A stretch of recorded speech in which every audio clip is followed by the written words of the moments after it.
તો હિંમતનગર તાલુકા પંચાયતની વધુ એક બેઠક બિનહરીફ વક્તાપુર બેઠક બાદ હવે નિકોડાના ભાજપ ઉમેદવાર પણ બિનહરીફ થયા છે। ભાજપ ઉમેદવાર નિર્મલ પટેલ બિનહરીફ, કોંગ્રેસ ઉમેદવાર પોપટભાઈ પટેલે ઉમેદવારી પત્ર પરત ખેંચ્યું છે।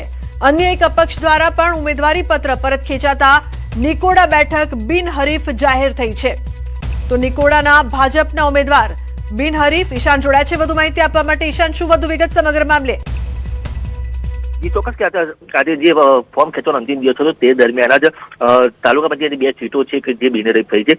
નોંધનીય છે કે જે નિકોડા બેઠક હતી, નિકોડા બેઠક ઉપર કોંગ્રેસના ઉમેદવારે ફોર્મ પરત ખેંચતા ત્યાં પણ જે ભાજપના ઉમેદવારો તેને જીત બિનહરીફ થયા હતા। ઉપરાંત વક્તાપુરની બેઠક હતી, ત્યાં પણ જે ઉમેદવારે સામેવાળા કોંગ્રેસવાળા ઉમેદવારે ફોર્મ પરત ખેંચતા બીજી પણ સીટ બિનહરીફ થઈ છે। આ ઉપરાંત અન્ય વાત કરીએ તો નગરપાલિકામાં કેટલી જી બિલકુલ ઈશાન, આભાર સમગ્ર માહિતી બદલ।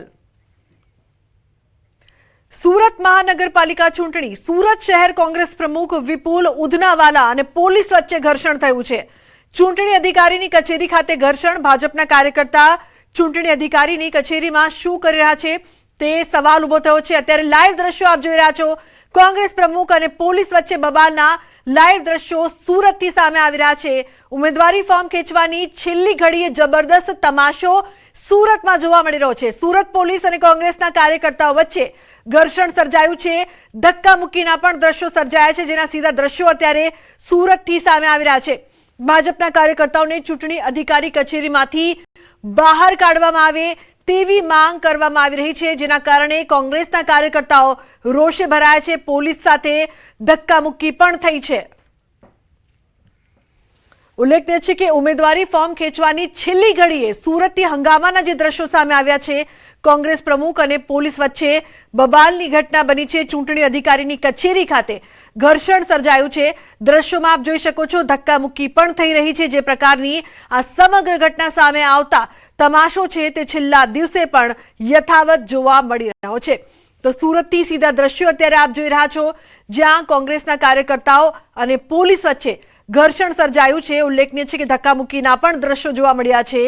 ભાજપના કાર્યકર્તાઓને ચૂંટણી અધિકારી કચેરીમાંથી બહાર કાઢવાની માંગ। કીર્તેશ જોડાયા છે। કીર્તેશ, જે પ્રકારનો તમાશો હાલ જોવા મળી રહ્યો છે, શું અપડેટ છે આપની પાસે હાલની?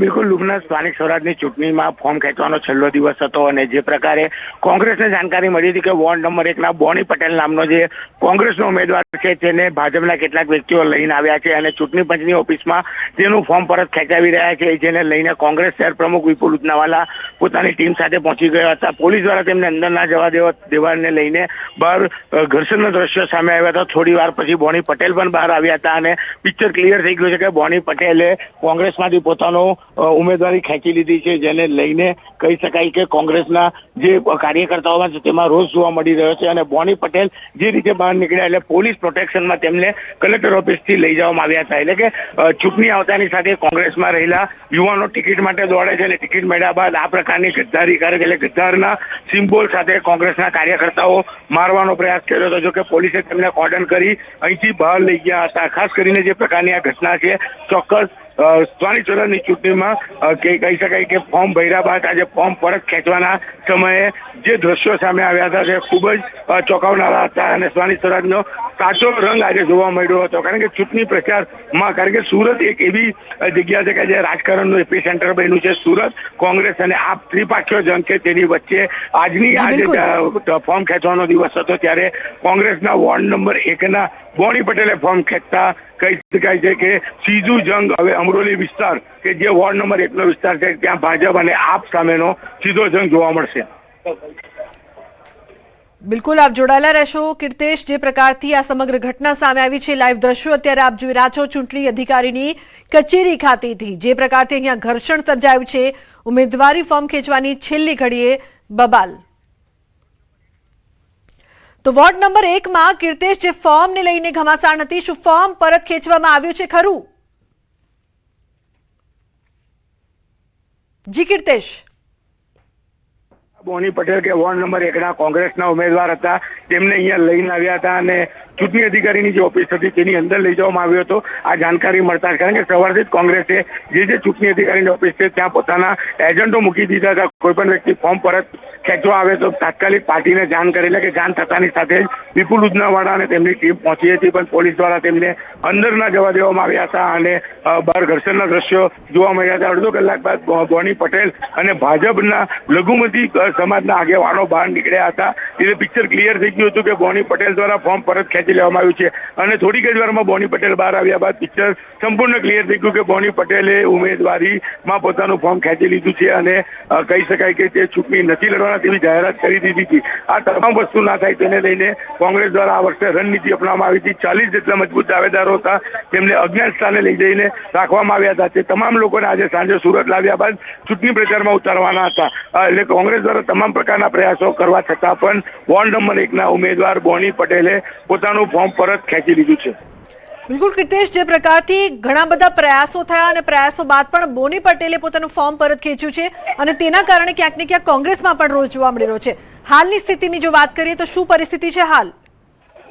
બિલકુલ, કોંગ્રેસમાંથી ઉમેદવારી કરવામાં આવે છે, ટિકિટ આપવામાં આવે છે, ફોર્મ ભરવામાં આવે છે. લોકસભાની ચૂંટણીમાં જે પ્રકારે નિલેશ કુંભાનીએ છેલ્લા સમયે ફોર્મ ખેંચી સુરત બેઠકને બિનહરીફ જીતાડી હતી, એટલે કે તે વસ્તુ ના સર્જાય તેને લઈને સુરત હોય, બરોડા હોય, અમદાવાદ હોય, રાજકોટ હોય, તમામ જગ્યા પર આ વખતે કોંગ્રેસ દ્વારા તમામ ઉમેદવારોને અજ્ઞાન સ્થળે લઈ જવાનો પ્રયાસ કરવામાં આવ્યો હતો. તમામ લોકોને અંદર રાખવામાં આવ્યા હતા, પણ એમાંનો એક ઉમેદવાર બહાર નીકળ્યો હતો, ભાજપના હાથે લાગી ગયો હતો અને ભાજપના કેટલા એજન્ટો અને કાર્યકર્તાઓ તેને લઈને કલેક્ટર ઓફિસ ખાતે પહોંચ્યા હતા અને તેમને અંદર લઈ જઈ તેમનું ફોર્મ પરત ખેંચાવ્યું હતું. આ આક્ષેપો 1 કલાકથી ચાલી રહ્યા હતા. વિપુલ ઉદનાવાળાએ ઘણા પ્રયાસો કર્યા, પોલીસ સાથે ઘર્ષણ કર્યું, પણ એમને અંદર ના જવા દેવામાં આવ્યું. આખરે ફોર્મ પરત ખેંચીને જયારે બહાર આવ્યા ત્યારે આભાર સમગ્ર માહિતી બદલ. અનેક પ્રયાસ બાદ પણ ફોર્મ છે તે પરત ખેંચવામાં આવ્યું છે.